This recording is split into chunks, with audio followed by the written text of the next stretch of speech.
Hi, everyone. Thank you, Jessica, for all the hard work putting this together with Antonio and everyone and the kind introduction. So today, this panel, I would never thought that I would be talking about this like 20 years ago. This seems like a very boring topic, and probably for most of you it is. But I believe this is one of the most fundamental topics that we should cover to develop the regions and understand how do we build an ecosystem and all the building blocks and align the stakeholders to build more innovative tech companies and develop the region for the future. And because I have much smarter people than me in the room, I'm going to call some of my friends here to talk about it. And I would start by Agatha Bulha. That is a round of applause for her, please. Agatha, right here, Agatha. Agatha is an Algarvian and a successful lawyer that worked in Portugal and internationally, and she has a lot of knowledge in terms of startups, innovation, and a worldview of things. So she's awesome, and she'll talk more about it. Next, I would call Sonat, please. Come on, man. A round of applause for this great entrepreneur in the Algarve. This gentleman has built one of the coolest companies in the Algarve and in a very weird area that it's not very common here, that he will talk more about it. And we need more of him. So thank you for joining us. And now, last but not least, Paulo Bota from CCDR.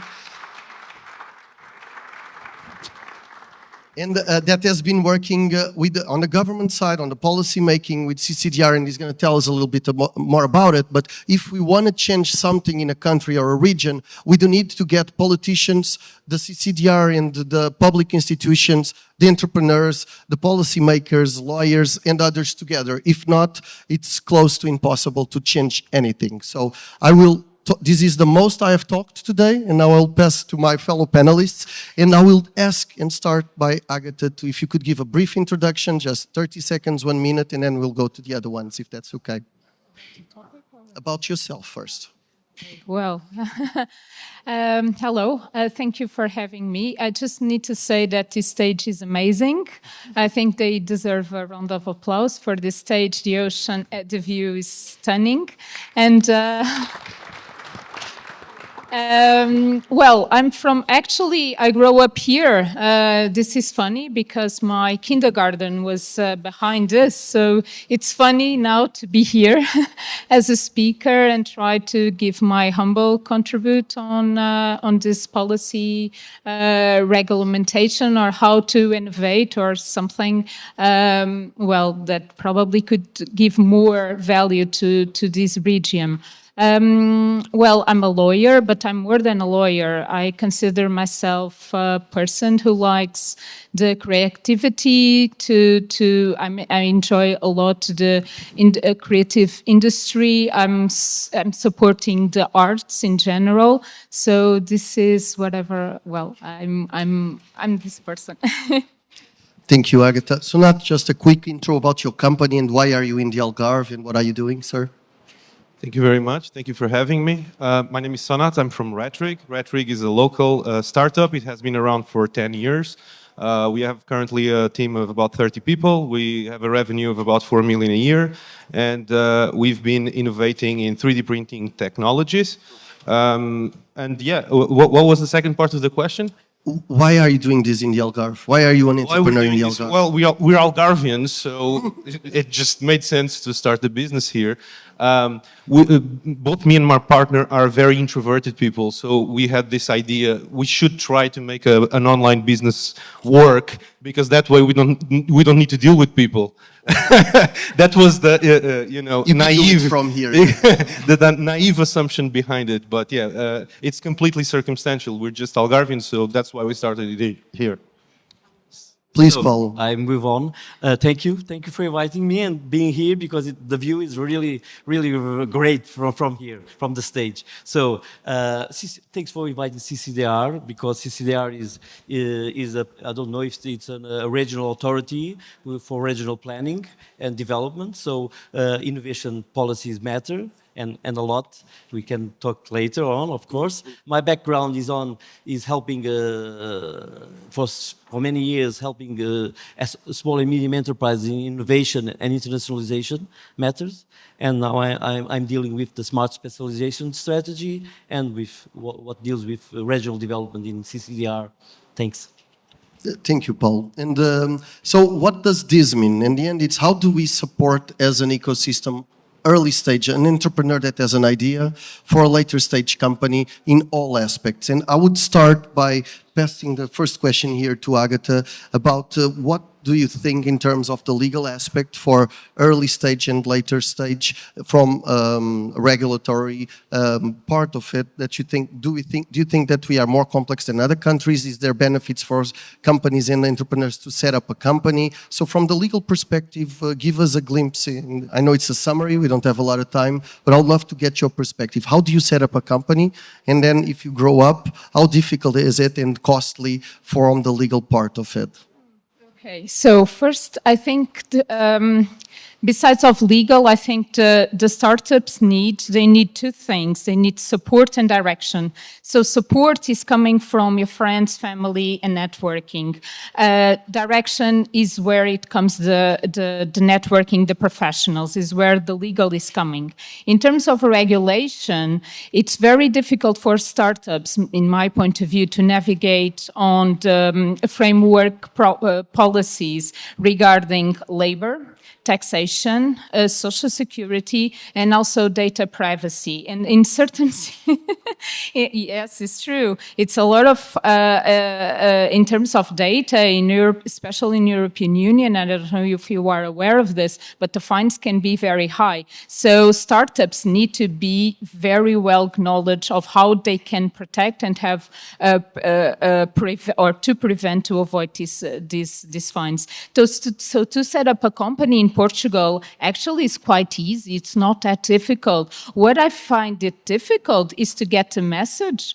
I don't think the message is well passed to the ones who want to set up a startup or again, also to escalate. To me, a very good solution could be to arrange a passport, something like a scaling passport. So you go to ICEP, for instance, and ICEP could get an office there, and they can deal with this together with the private stakeholders. I think this can be a solution in order to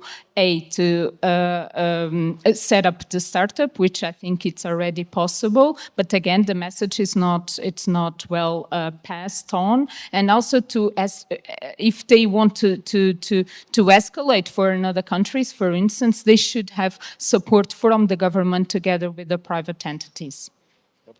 Thank you. And we'll talk a little bit more about those topics in a little bit. Sonat, so how was it to create a company here? What were the struggles? And if you had,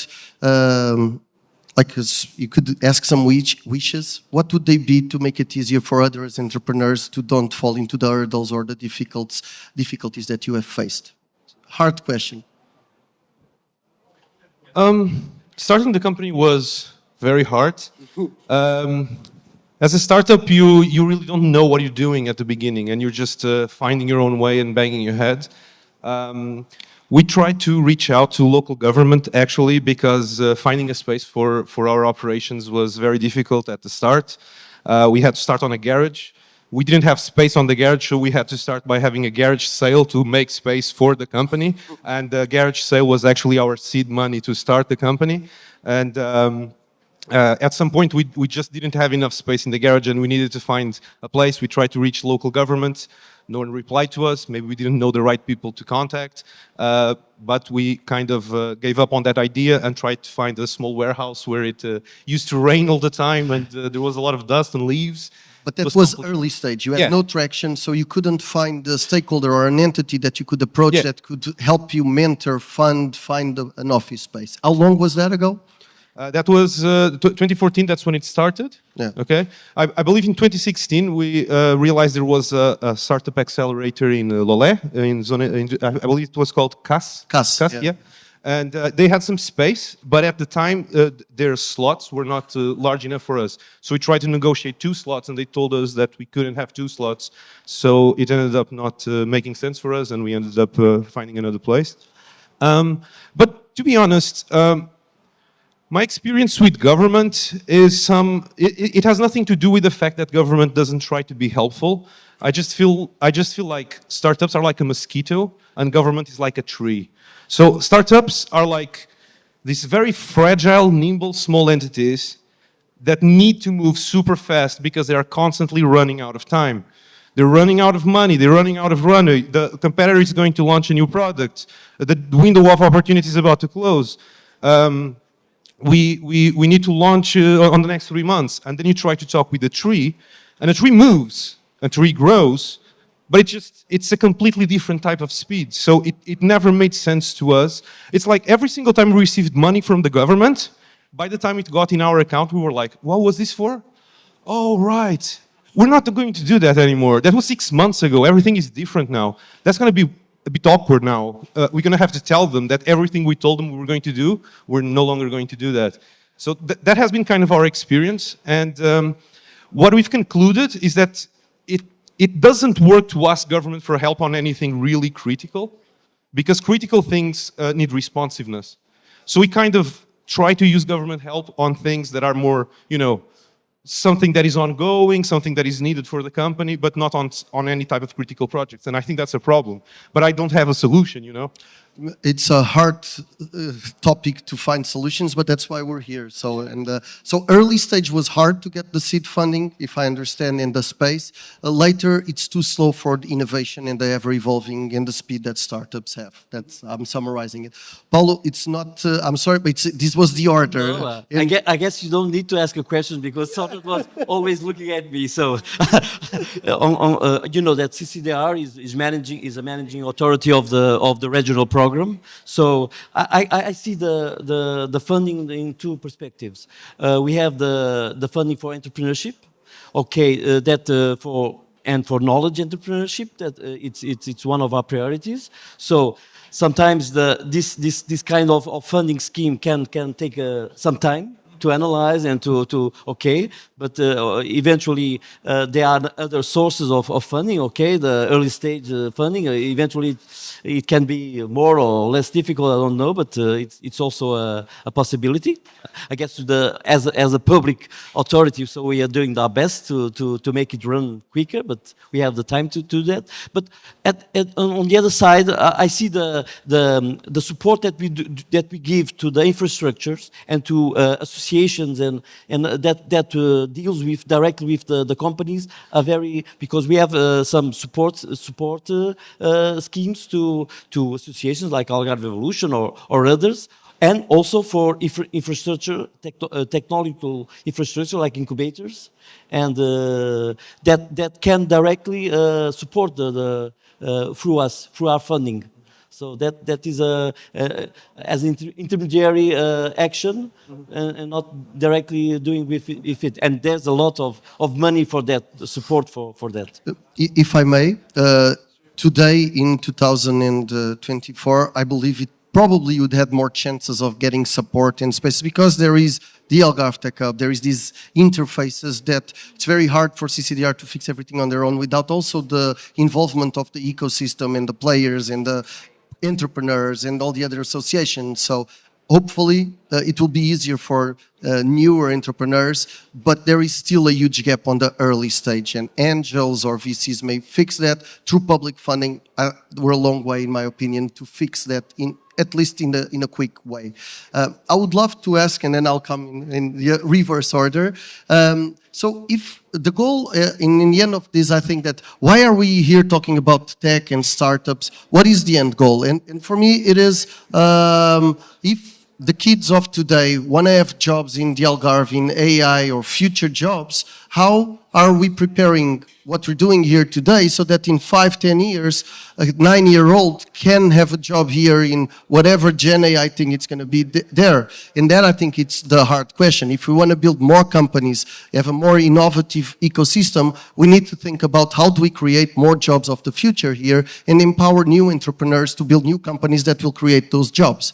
So with that said, I would love to understand on the strategy, on the smart, and what the planning, what are you guys focusing on? What are the areas that are going to be deployed more money for the future in terms of technology or the smart region? Yes. Kind of? Okay, about well, we are also managing the smart specialization strategy for the region. That's the thing that all regions have. That is to choose through what is best in the region, some sectors and some challenges. And we are trying to organizations to organize themselves in the bottom-up approach and come up with some ideas and projects for entrepreneurship and for developing innovation in these sectors. So that is more or less in general the smart specialization strategy.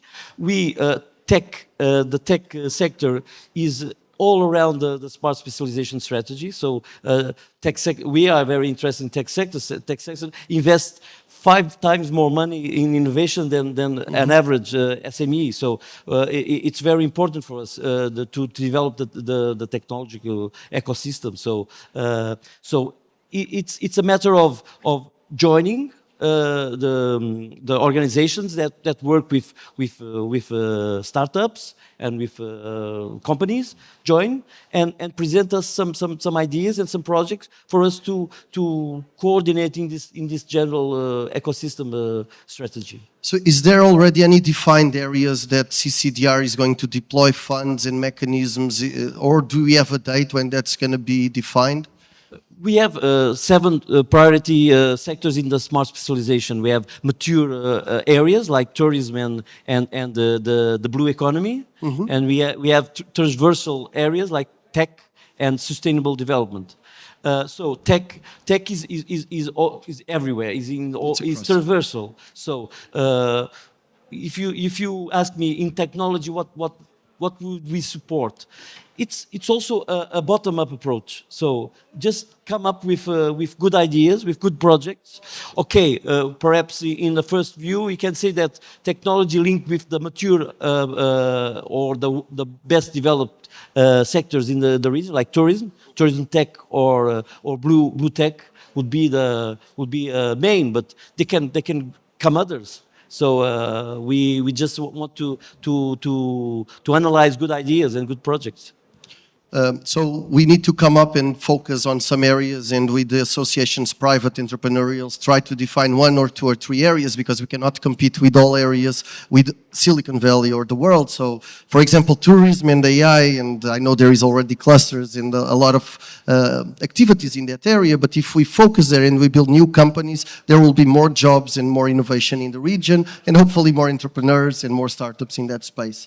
I'm just trying to give an example so that people that are not completely, like inside how CCDR works and the strategic plan understands what we mean by specialization, is that we don't want to go everywhere because we cannot compete with the world, and we need to make some choices, and it's up to the community and the ecosystem together with the CCDR to decide that.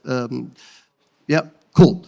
Thank you, Paulo. So, how do we make pizza without dough? That is my follow-on question for this great entrepreneur that we have here. So I had the opportunity to talk in a bunch of, I don't know, students, university classes, and I do ask a lot of times, how many of you want to start a company or is a startup founder or has an idea? And I would like to try the crowd. How many of you have a startup idea or are founders in the audience? Show of hands.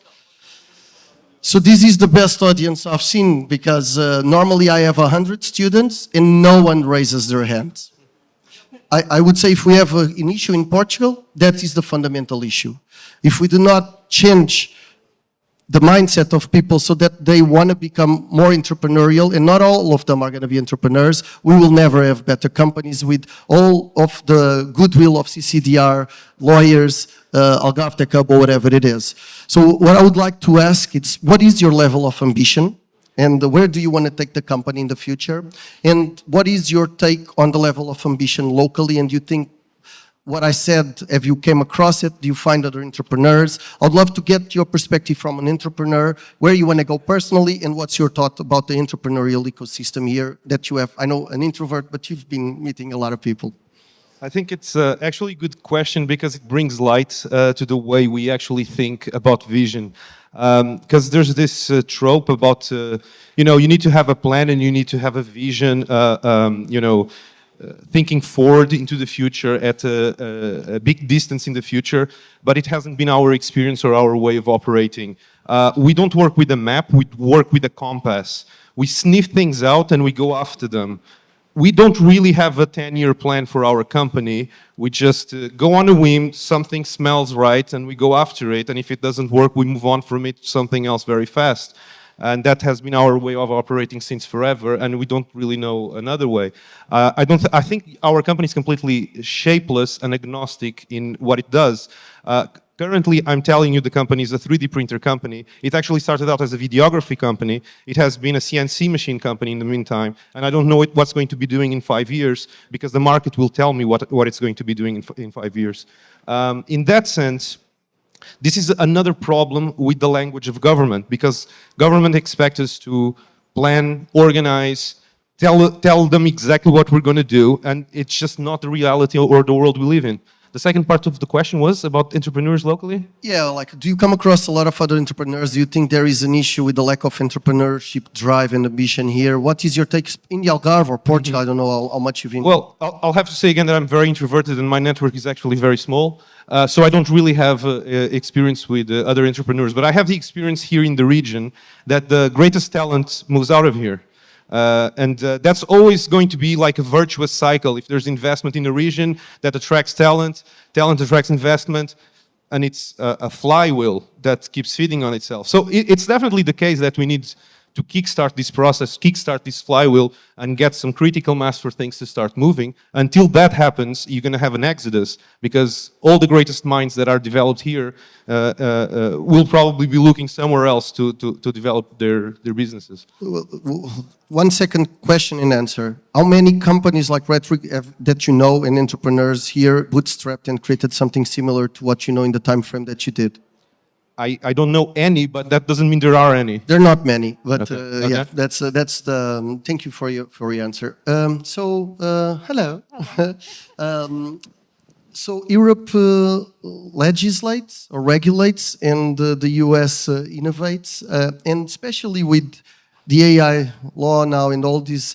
What is your take on it, and how can we break free of these shackles of legislation and have, I don't know, playgrounds for innovation as they have in the US? Very difficult question, but it's more your feedback on this. Do you agree on this statement that Europe regulates and the US innovates? And what are your best ideas in what can we do to fix this? Because we will always be lagging if we don't find solutions around this.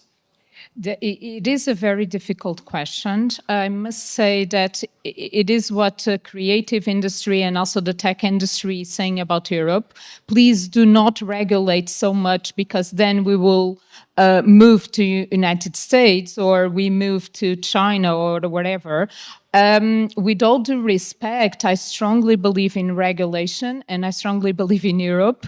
And I strongly believe that the different factor, or how we can stand up, is actually to create, and especially in Portugal, how Portugal can stand up on this, is to create artificial intelligence ethics policy in ways to, okay, what is the issue with artificial intelligence, or machine learning is not yet artificial intelligence?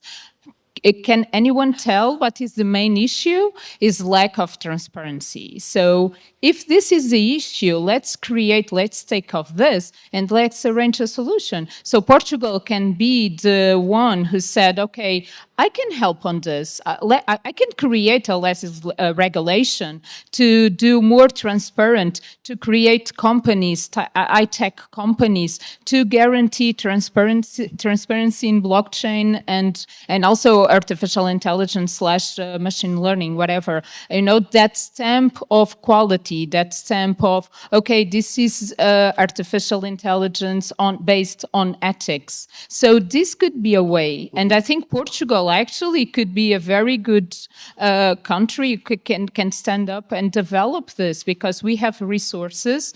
We are now a more open country. It's so good to understand that now we are welcoming and attractive, innovating people. Also to develop together with the Portuguese. We have amazing universities in Portugal. So I think this is the way, and this is a way to break through and get, the balance. I think, and Portugal actually is that country. We are very balanced people here. Thank you. Hard one. Have you heard about the ZLTs? Do you know free zones to do incubation in your sandbox? Yeah, the sandbox. This could be a solution as well. This is a middle-term solution. So basically, because we have all the regulation, what Portugal can do, together with CCDR and also the universities, is to create sandbox. It's the little, it's out of regulation, by the way, but under regulation. So it's quite difficult to explain. But I think if it is under regulation, saying, okay, we are here in a safe area, in a safe zone, but we will not, we will do research and development. So sandbox is actually also a way to stand up. Okay. Thank you. Last question. We're out of time for Paulo. And I do think that people get themselves out of the equation when they say the government or the CCDR. I think it's the entrepreneurs, it's the lawyers, it's the entrepreneurs, the university, it's us that need to change the region, and that is my main annoyance, that if people want to change things, start talking. Go and talk with CCDR, go and talk with the stakeholders, and try to understand what they can make for the region. But it is a very fragmented stakeholder, kind of hard to contact and to get all these people together and all their interests aligned. So what I would like to ask Paulo is, if we want to define and develop a regional strategy that creates more jobs of the future and a more resilient economy in innovation and tech, how should we approach CCDR, and how can we work together with you guys to make this happen and to create a ZLT and to focus where is the AI? How can we reach out, and what's the best way to do it? I can give the example of Algarve Tech Hub. So I know you guys are working for so many years to building a ecosystem in your field of sector, and that's what the other field, what the sectors have to do, as to start on working with some support in the beginning, and we will be there. We have as you know, as you might have been already informed here, the regional program has lots of funds for innovation and for this kind of collective actions like the hub, and to support entrepreneurship and innovation. So that's my message. Just look at the calls that we have in our webpage, and all the opportunities, and just ring us and talk about your idea. That's what I can say. So they can talk with Algarve Tech Hub, and we'll go and talk with you guys. Algarve Tech Hub, it's not just focus in technology, it's innovation and a strategy for all of us with CCDR to think about what is the future of innovation of the future. And there's platforms for everyone to reach out if you want. There's Antonio, there's Jessica there. Reach out to them if you have ideas in how we can change. All ideas matter, and then we can bring it to CCDR and all the other stakeholders. A round of applause to my fellow panelists, and thank you for being awesome. Thank you, everyone.